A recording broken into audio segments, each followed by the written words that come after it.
here with the discussion with Jose Reyes. Normally, when we do these things, I do an introduction of my guest, but I kind of feel like after that, I don't know that I need to tell this audience who you are, Jose. You know what? That reminds me, so we're going to go off the script right away. First question.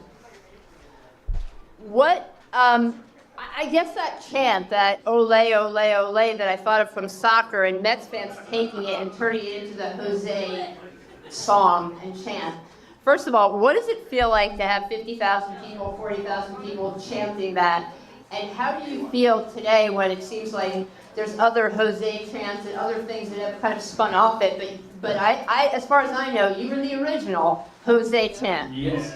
You know, I know some other Jose do it, but it's not the same. Not the same. So every time I hear that in the stadium, so that made me feel as a player to do more for my team and for you fans. So thank you. You and I were talking a few days ago, and this is an audience of Mets fans who know an awful lot about you and your career, but I thought it'd be fun if we could talk about some things and some stories that maybe people haven't heard as much about. So one is, clearly everybody knows you, David Wright, coming up, young Mets together, but what was the relationship like with David Wright, and especially in the early days as you were sort of these young kings of New York? You know, I couldn't be my brother for another mother, you know, so we was together like in international league, but I always went 1 year ahead of him. I got to the big league in 2003, he come in 2004, but you know, our relationship is like a brother, you know, so I love David, and you know, when I see him retire, so you know, I'm crying everything, so we give it hope each other, and the most important thing between me and him was that we always have each other back, you know, so that's one day, I love you wherever you are, man.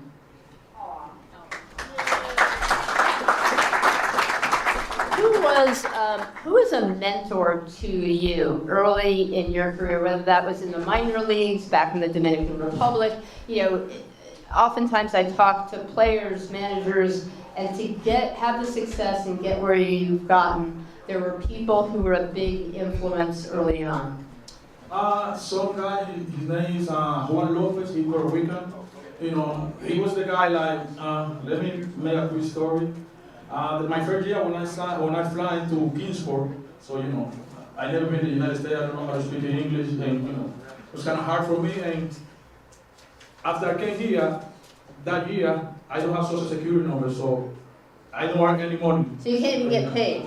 Because, you know, when I come here, I throw words on purpose, the immigration give me. Yeah. I don't even know. You know, I throw in the garbage, so first time for me. How old are you? How old are you at this point? 17. So you're 17 years old. You don't speak the language. They put you down in Kingsport, and you throw out your social security. And you know, my friend week, and they don't blame me at all. They said, you know, I was still a little bit younger. They said, we're gonna keep you working for like 1 week. And after I started playing every day, the ball hit me over here. So the ball hit you in the face? Yes. Okay. So it's kind of, one of my teeth almost fall down and stuff. So I don't have no money to get food. So, and that guy, Juan Lopez, you know, he always, like every 2 weeks, give me some money. So I really appreciate that from him. So wherever you are, Lopez, Puerto Rico, I love you, though. I think it's so interesting and important to hear the stories also about, I know it's improving in the minor leagues, but the conditions for minor leaguers, you know, a lot of us see Major League Baseball, and especially now we see the salaries and think about that, but those years in the minor leagues when, yeah, you don't have enough money for food, or for, you know, you get hit in the face, and, you know, who's taking care of you? How difficult was it in the minor leagues, and did you always know that you were good enough to be a Major League Baseball player? You know, I don't want to say it was difficult because, you know, I play baseball, you know, I'm a baseball player, so, you know, I love that. Coming from the Dominican to the United States to play baseball, you know, I don't complain at all. And, you know, after my first year, when the men know that I have a very good talent, and they put me on the list like #1 prospect in the organization, you know, from the beginning, I already know that I'm going to make it to the big league because, you know, yes, the way that that I work and stuff, I know at some point I'm gonna be in the big league. And I work hard a lot. I'm retired the past, my last year was 2018, and I'm still working now every day. So, I got a passion for that. So, and, I always know I'm gonna be in the big league. I always know. So. Always knew you were going to be in the big league. I think that You have to think that way, as a baseball player. So, you have to think like, at one point you want to make it. You have to be positive. I think that's important no matter what you're doing in life, that sense of belief. If you want something to happen, you give yourself that best chance of success if you have that belief. It's really important. Yes. Okay, totally different question. Ready? What does it feel like to hit a triple? You were Mr. Triple, and I don't know if there was a more exciting play in all of baseball than a Jose Reyes triple. Wow. For me as a baseball player, I don't hit that many homers. But, when I hit a homer, I kind of enjoy it. But not more than when I hit the triple. To see like the excitement, the stadium, the energy that the fan bring all those years when I hit a triple. I always say before the game, it's no matter where I hit the ball. If I hit the ball in the gap, I want to be in third base. It's not because I want to be in third base. I know, like I say, in the first inning, I hit a triple.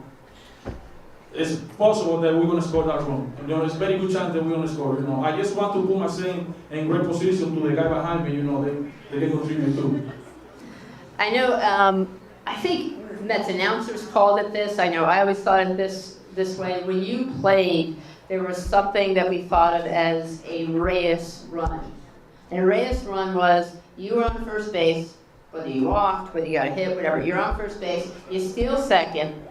Somehow, ground ball, something gets you over to third, and then you're in on a fly, a sac fly or something like that. Without, you got to first, and then there's nothing else, and suddenly it's a Reyes run that has been generated. And I think of you with the stolen bases and wonder, with today's games and today's rules, bigger bases, they can't throw over more than a couple of times. How many bases would you steal in a season with today's rules? Over 100 for sure. Over 100, yes, for sure. At least 100. Because, they're fun, the rules, but it does feel like, that you would crush that. Big time.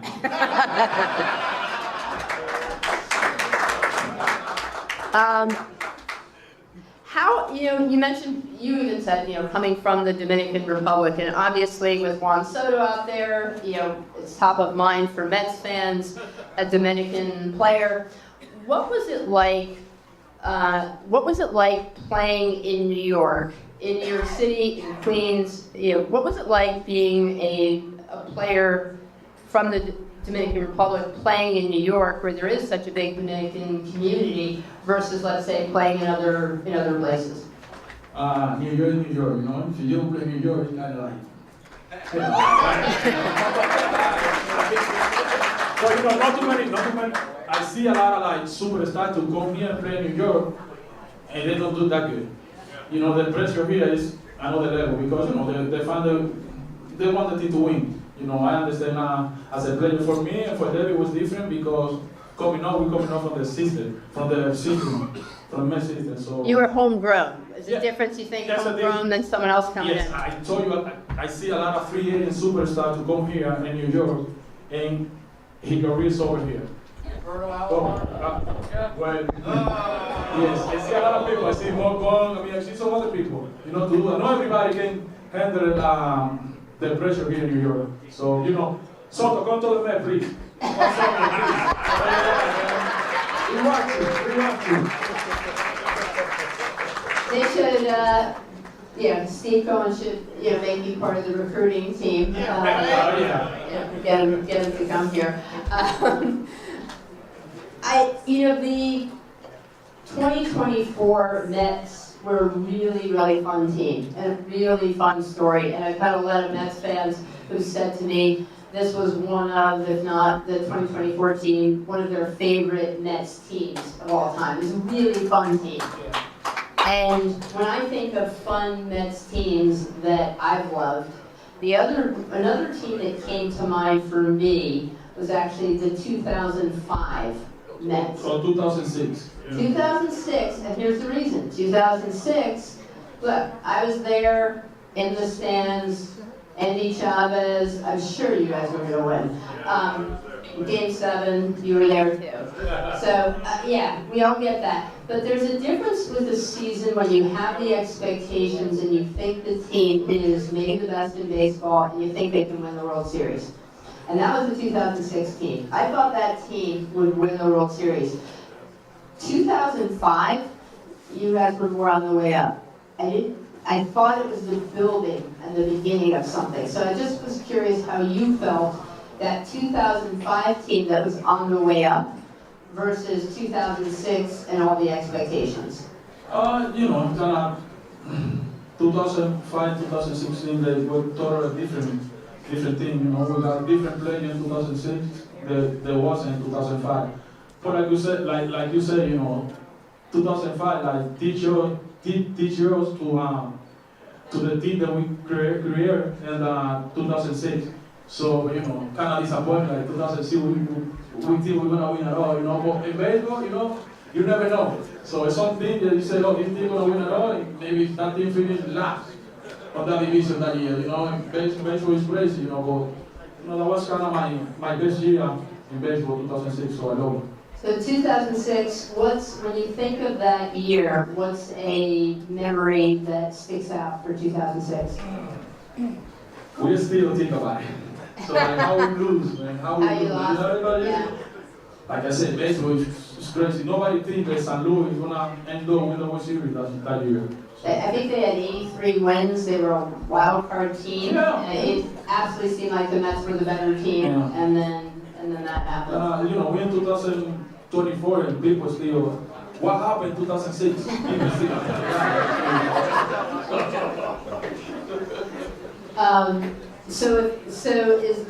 So your most fun year with the Mets was 2006. What was the toughest year with the Mets?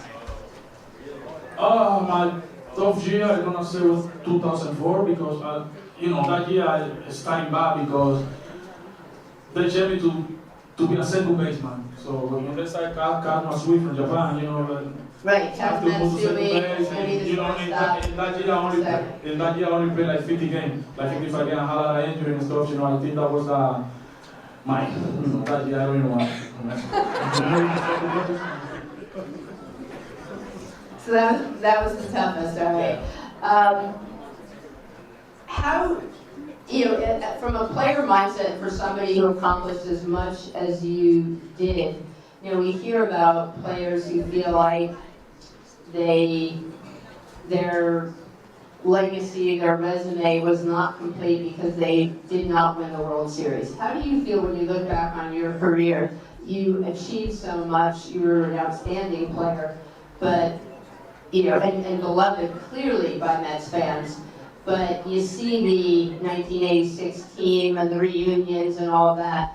How does it feel that it never did come to the ring? You know, you don't feel that good, you know, because as a kid, growing up, I mean, you think about it to be the World Series and win the World Series. You know, but not everybody had the same opportunity, you know, to go. It's kind of disappointing with so many great teams that we have through the year, and we wasn't able to make it, you know, it's kind of disappointing, you know. But like I said, you know, it's no matter how great the team has, if you don't make it, you don't make it. So, you know, I'm kind of disappointed that way that I never win a ring, but, you know. So my other stuff, just I feel very happy about it.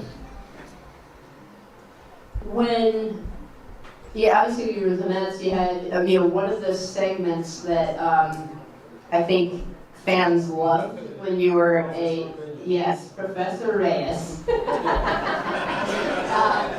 My favorite. I was wondering how you felt about that. You know, for those, there were the Professor Reyes, where Jose would teach us some Spanish lessons on the scoreboard. It was such a huge hit with the fans, and so I was curious, how did that come to be, and the Professor Reyes segments, and how did you feel about that? People loved it. I know, you know, they told me in training, like, you know, that they had a session for me to teach the fan how to speak Spanish. So, you know, I said, you know, whatever made the fan happy, you know, I'm gonna do it, and people love that, you know. So it's still, like I said, we in 2004, people are still talking about Professor Reyes, so you know, that was very nice,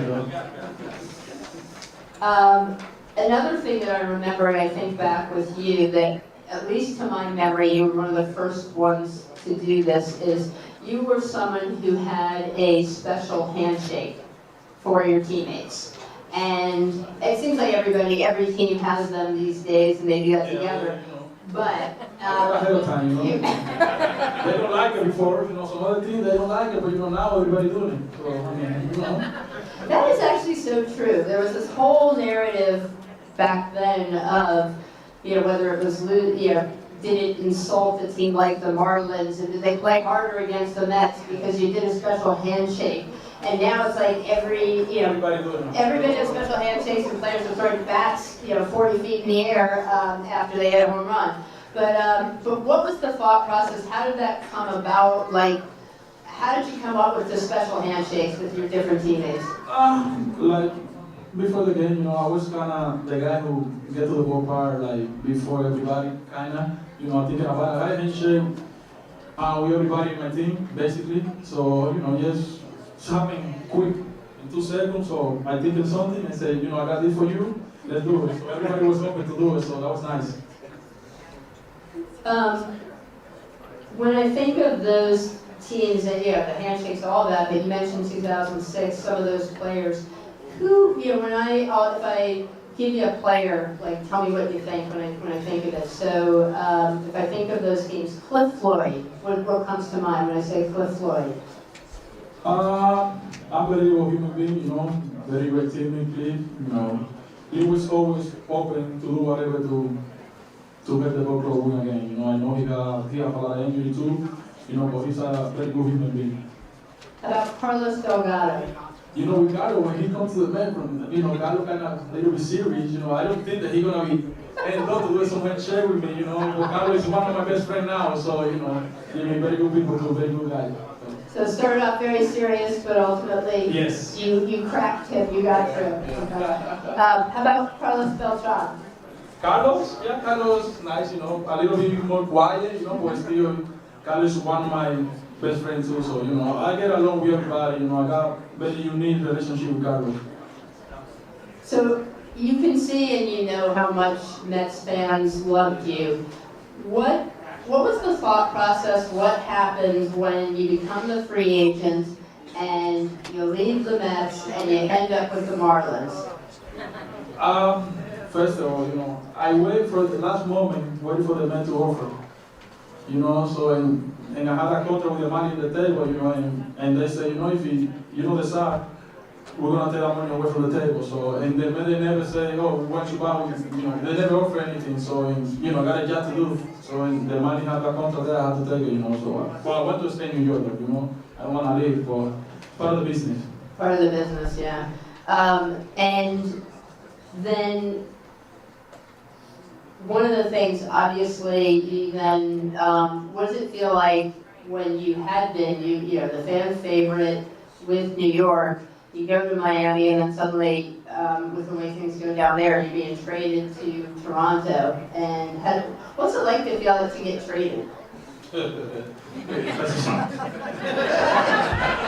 signed in Miami for 6 years, and then after the 3rd year, you know, I get traded to Toronto, to new country. So you know, other way when I get traded, I was on vacation in Dubai. You're on vacation in Dubai. I don't even know. Yeah. You know. How did you find out? Did your agent call you? Yeah, my agent was calling me. Yeah, I got a lot of missing call there because a little bit different time there in Dubai. And you know, I call my agent and say, oh, you got traded. What? The owner of Miami, he was talking about, like, you know, buy a house here in Miami, so you're going to be here for a long time. And then after 1 year, I went on to Toronto, another country. That was crazy. I'm so quick. So a couple other questions that you and I talked about a few days ago, and you know, for your perspective on things. One was famously that I think a lot of Mets fans were proud that you won the batting title.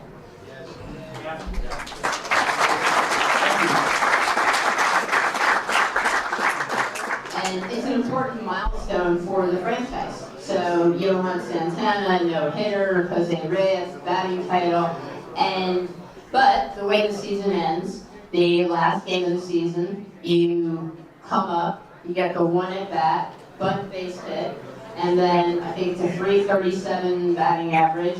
And then after that, you're kind of pulled from the game, sit out the rest, win the batting title off over Ryan Braun that season.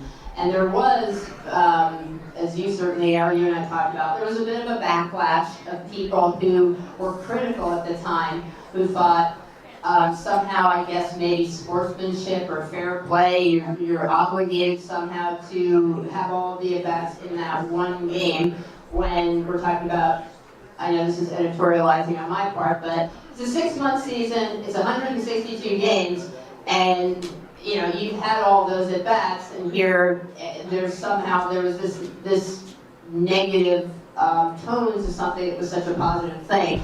So I wanted you to be able to talk about the thought process there and what went into you sitting and the decision there and how that all happened. The day before, me and Ted Collins, he came to me and he said, "What do you want to do tomorrow?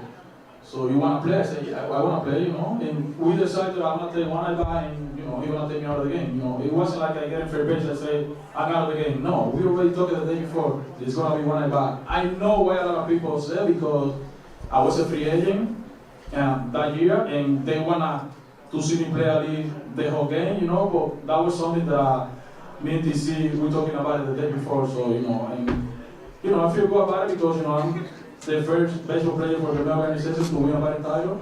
I do it for the organization. So, by the way, the guy who was behind me, Brown, that year, he was posted on a steroid. So,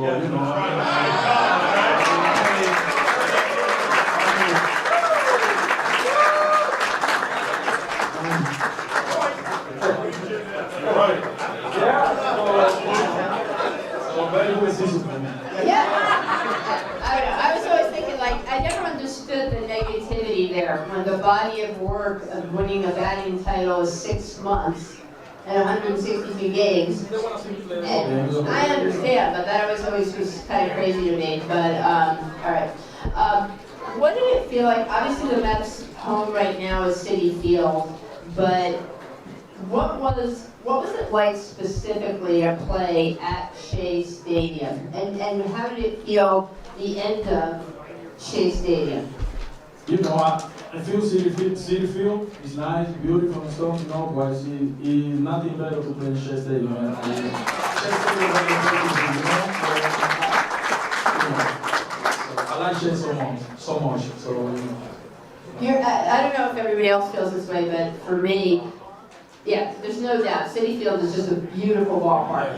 It's fantastic. Beautiful ballpark. They did a great job.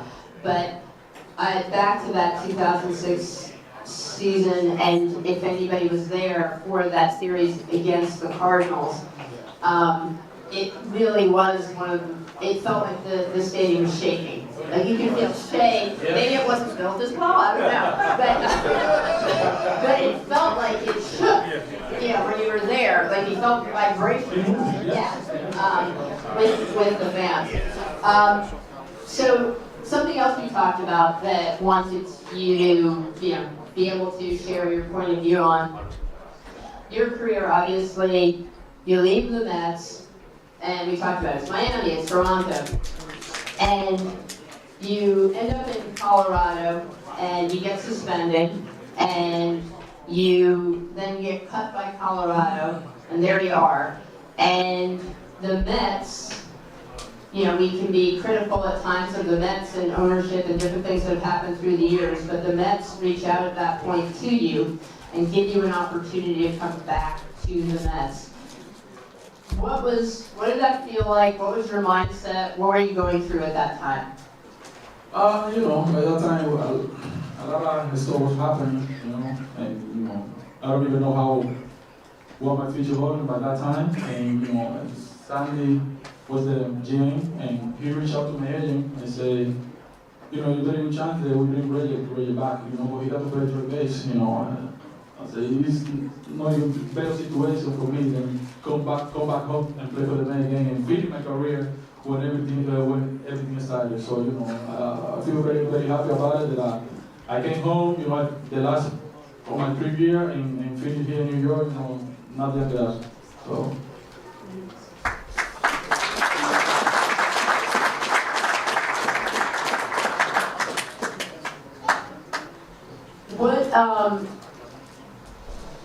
When I think about the different managers that you played for,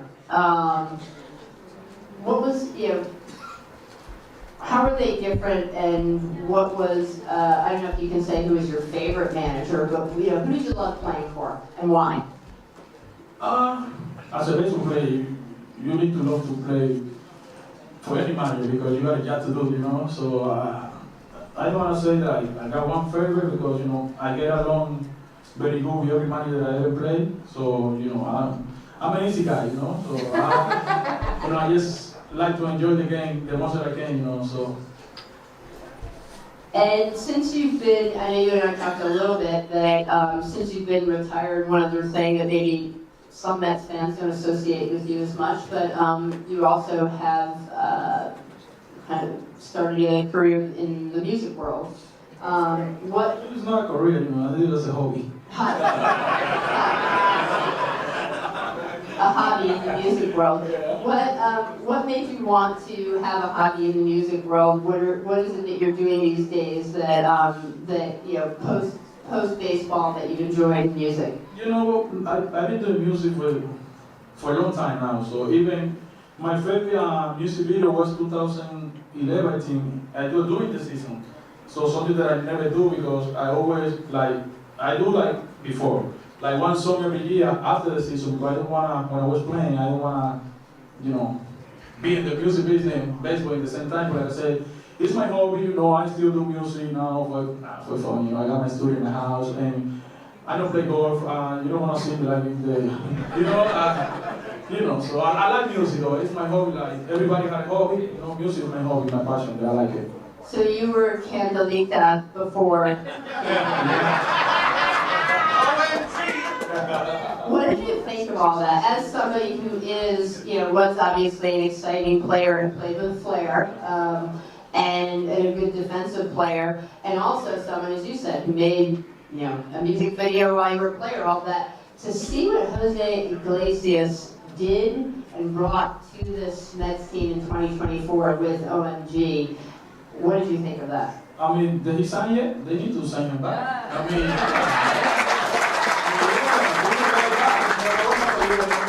I feel happy for him, because he even started the year in the minor league and bring all that positive energy here in New York. You see everybody with the "Oh my God" sign. That's good to see. Yeah, really. Sign the guy. Sign it. Really fun. So I'm going to open it up in a moment. I just want to give for everybody else, if you want to line up, I'm sure you all have Jose Reyes questions out there. But with Steve and Alex Cohen now owning the Mets and where you saw the 2024 Mets, how do you feel as a former player about the direction and the future of the New York Mets? Well, I mean, nobody expected the Mets last year to get what they almost made it to the World Series. Nobody expected that. So that's good to see. I think the future, and I think they got a very good chance to bring Soto to New York, Soto to the Mets. So I'm sure they're going to congratulations. So no complaint there. Yeah, it seems like they are, we'll find out. We'll find out soon. Yeah, very soon. I think the next. So you don't have any inside information on that. I wish. All right, let's take some questions. Are there fans? Are we passing mics over there? Yeah, yep. Hey, Jose. So, one of my favorite players I've ever seen. Remember your days as a Met player. So, My question to you is, obviously there's rumors all over the place that in the 2025 season, David Wright's number is going to be retired. What are your thoughts on that? Unbelievable for them, he deserves it, he's the captain of the New York Mets, unbelievable human being, so all the best for him, very nice. Yeah, I said this to you before, but like, what's the story? Is there something about David Wright that maybe we don't know? Like, is he, was he a practical joker? Was he seemed so serious in front of you? No, he was good, he was nice and loose. Yeah, so, yeah. So I got some score of him, but I can, sorry. Okay, who's next? Jose. Yes. Two things. One, I'm in my late 40s. I've been around a while, I was too young to enjoy the 86 Mets. But you ignited the Met fan base like no other player. I'm not kidding. No disrespect to David Wright. Thank you. Jose, the electricity you brought in there, then you go, oh, just going nuts. But Jose, the biggest thing sorry, I'm a little nervous with you. I don't know why. Don't be nervous. When I was at David Wright's last game, and you were the first person there for him, man, I couldn't stop crying, man. I'll admit that up here. That was a special moment, man, and I just want to thank you. You were awesome as a man. Yeah.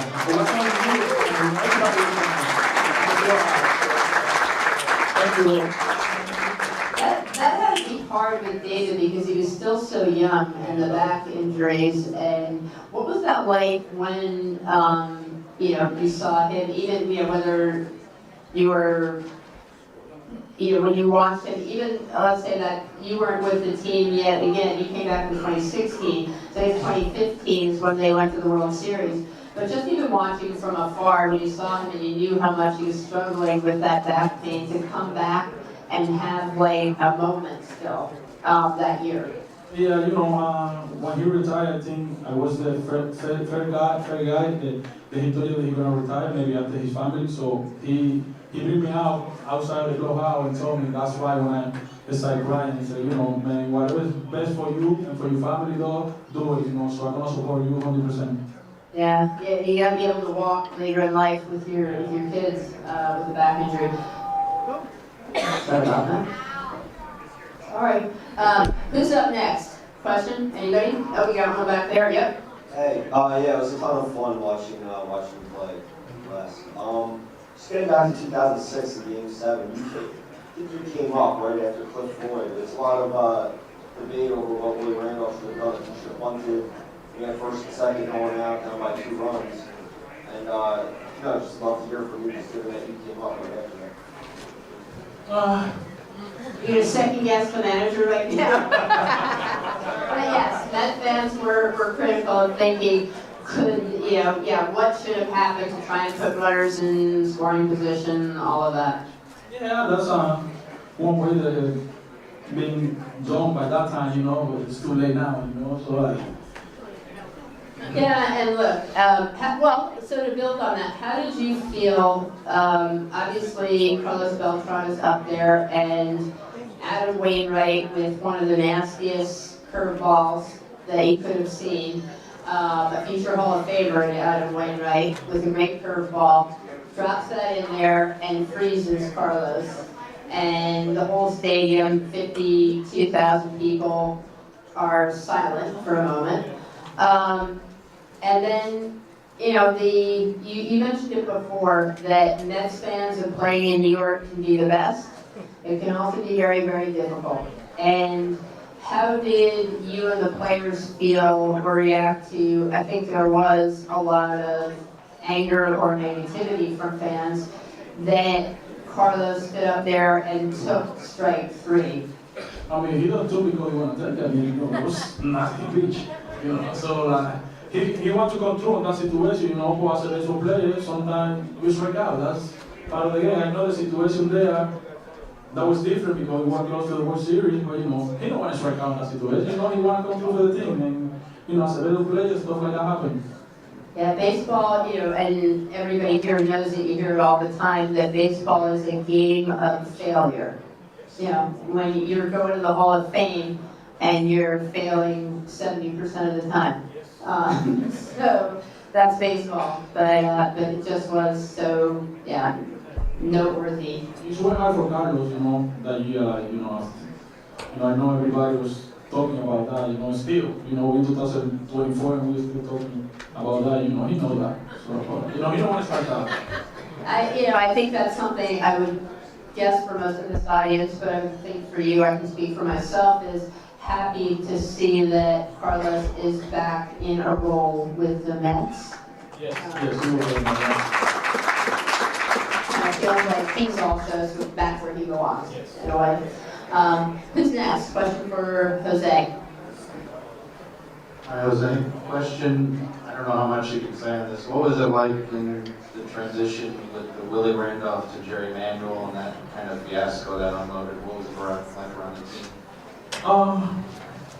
It was kind of difficult, because as a player, you want to play for one manager, but when the team will go that way, somebody have to go. Sometimes, because if we play bad, it's not because the manager, because we are the one who be on the field. But in the same time, Jerry Manuel, he was there working for Willie. I get along very good with Jerry, so I don't got no problem by that time.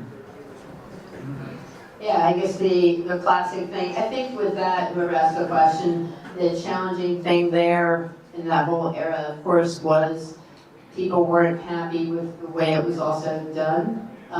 You're allowed to fire a manager, but you don't necessarily need to. Probably the way how it's happening, maybe that was, so they wait for Willie to fly to all the way to Los Angeles Right. and say, you fired. Take a plane back. Right. 5.5 hours. No. Right. That was the part, and I think that's something as there was a long period of same old Mets or LOL Mets, and it's things like that, making a manager fly across the country only to fire him and fly him back, that fed into that. And I think that with the Mets right now, with the infrastructure, with Stephen Alex Cohen, and the way they've set up the team, it would seem that we've moved out of that era of LOL Mets. And the Mets, the hope is, we'll see what happens with Juan Soto, but the Mets become this destination franchise that is respected around the league. And I think the Mets were respected for a time with, whether that was with Omar Minaya signing Carlos Beltran and Delgado and Ewan David and Cliff Floyd. I mean, those were teams that I think did have respect around the league. I agree with you. Next question. Hi, Jose. You were the most exciting and energizing player I've ever watched. You're my favorite Met Thank you. ever. So it was really sad. So what happened to you and to see you go, I was very happy that the Mets brought you back. I remember I was at your last game at Citi Field, and when you hit like a triple, just like your old self, and we got a huge standing ovation. Everyone was cheering and chanting. How did it feel to have the crowd back chanting for you after all your turmoil going from city to city? But the real fans loved you in New York. Thank you for the love. Yeah, I know, just when I come in and just to listen to you guys still now and sing Jose, so I really appreciate that from you guys, so God bless you all.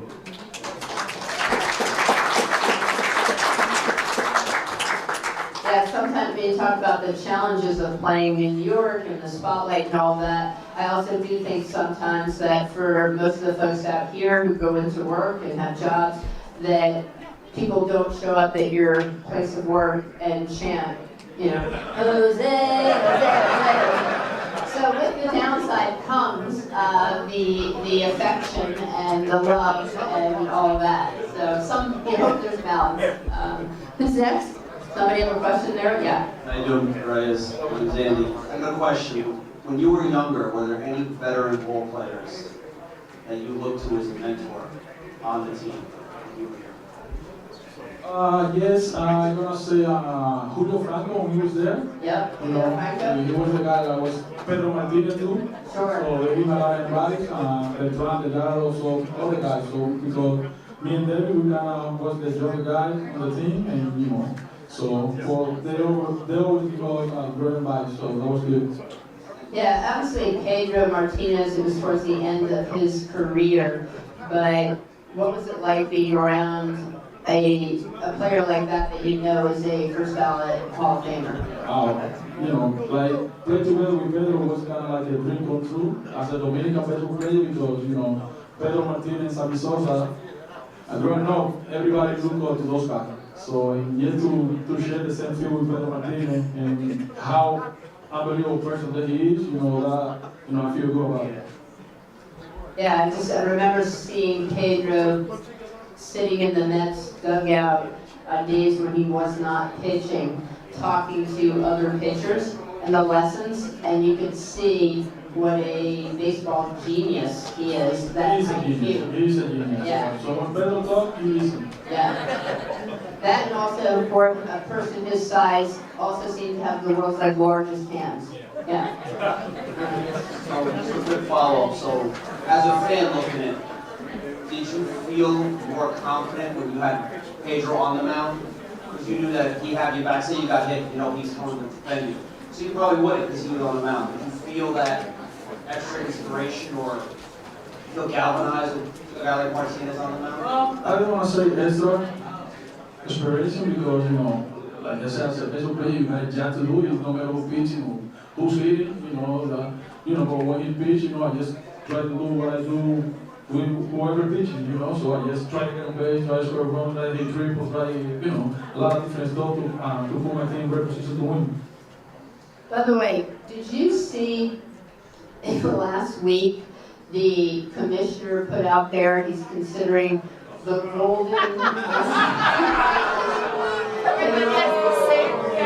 wondered what you thought. Imagine the big spot in the game and suddenly they're, it's early in their careers, they're bringing you up to bat or David or somebody else and taking the bat out of somebody else's hands. It already has been too much change in the baseball. We don't need that. You already change a lot of stuff, no.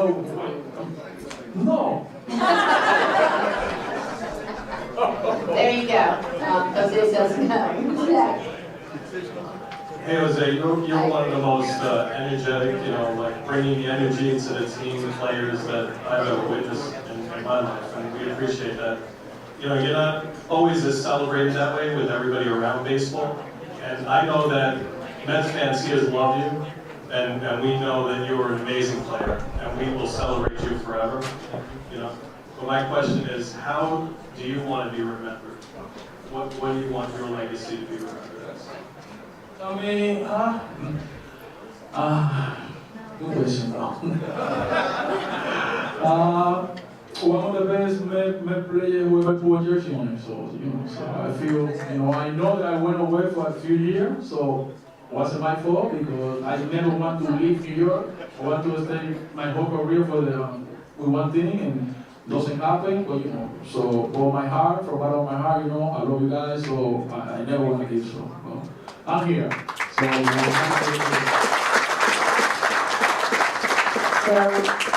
An all-time great Met. I remember an all-time great Met. Thank you, Jose. We know that you're an all-time great Met. You're one of the greatest Mets shortstops to play the game. You're one of the best dressed Mets players. Tell us what you think about our shortstop now, Francisco Lindor, in all three categories. He's good though, he's good. He got a flow, the good thing about Lindor, he kinda remind me a lot because he play with a smile. He enjoyed the game so much. To see him this year, like the year that he had, he almost won the MVP, He's supposed to win it. Before they say, not the age, win MVP now, was different. So, 2024 something, but Lindor is very good. He's a superstar, though, you know, and he got swag too. So, you know, he's good. Bro. He got good flow. He got good flow. All right, so superstar with swag, and a smile, is a good flow. All right. Who's up? Jose, first of all-time favorite Met. I chose number 7 when I played in Little League because of you. Thank you.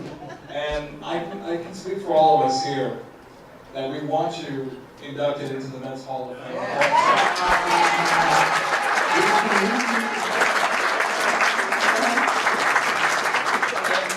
My question kind of goes along with that golden bat bullshit. When it came to clutch, and I want to go specifically to when you tied the game with a 2-run homer against the Phillies in September of 2016. Everybody remembers that the closer, I think it was Familia, gave up the lead. It was 8-6 Phillies, and then Cabrera, and Struble Cabrera walked off in the ninth. Can you relay kind of like how did you manage to, as a veteran, keep the youngsters motivated when you're in a dire situation? Say you're down like 2 or 3 runs in the bottom of the ninth and you got 2 men on with 2 out. How do you keep those guys motivated? As a veteran also, this goes back to what we were saying before, that concept of belief. How are you inspiring your teammates in that moment to maintain belief when it looks so, kind of difficult? You know, just do put the head down, and baseball, everything can happen, you know. So the game is not over, you know, you got the opportunity to win that game. So, because, you know, when you lose it by 2 runs, it means nothing if you do the right stuff in the field. And, you know, I think because of that game, we made that position that year. It gets you up to the next level. Are we good, everybody? Let's go quick at the front line. Anything else? All right, last one that one made me think of is, so your number, I mean, I don't know, there's big number 7s in history, Mickey Mantle, of course, comes to mind or whatever. Sometimes a number is as simple as that's what the clubhouse guy gives you, and that's your number. But was there any significance to that number for you? Lucky 7, baby. You know, I don't think that I'm ever gonna have that number when I made it to the big league, because by that time, I don't know if you guys remember Jason Phillips, the catcher. Yeah. He wasn't number 7. So, you know, and he gave it to me when I came to the big league. You know, that was good for him. Thank you, Jason.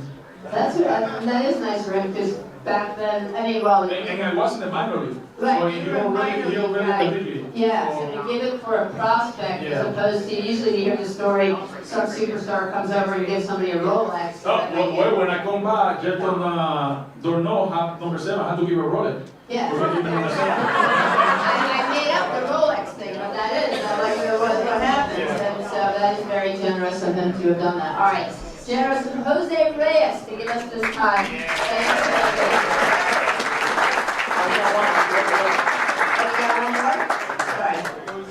There was a game towards the end of your career. They brought you in and Reyes. Pitching? Yeah, you know that I said before I retired, I want to pitch 1 inning and I want to play center field. I feel like half an inning we walk in center field. Thanks God they don't hit no ball to me. You know, but I enjoy when I was pitching though. If memory serves, I don't think it went that well, is that right? At least, you know, the first goal, because who started that game? Matt? They scored like 7 runs and they scored 6 to me. Yeah.